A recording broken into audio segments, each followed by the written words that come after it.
সবাইকে জানাচ্ছি অগ্রিম ঈদ মুবারক, ঈদ সাঈদ, তাকাব্বালাল্লাহু মিন্না ওয়া মিনকুম আজমাইন।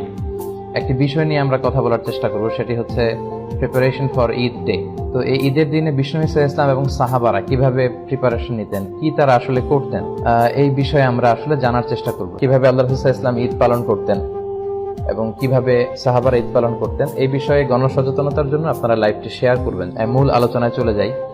সম্মানিত সুধী, সিয়াম পালন করা, বা বিষ্ণু ঈসা ইসলাম বলেছেন যে লিসাইমি ফারহাতান, ফারহাতুন ইনদা ফিত্রি ওয়া ফারহাতুন ইনদা লিকাই রাব্বি।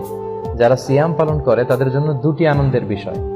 এক হচ্ছে তারা যখন 29 দিন বা 30 দিন রোজা রেখে তারপরে শাওয়ালের 1 তারিখে যখন তারা খাবার গ্রহণের মধ্য দিয়ে ঈদ পালন করে, এটা একটা আনন্দ। আর দ্বিতীয় আনন্দ in the day of judgement, আখিরাতে সে আনন্দের জন্য আমরা অপেক্ষা করছি, সেটা হচ্ছে ইনদা লিকাই রাব্বি, মিটিং উইথ আওয়ার লর্ড।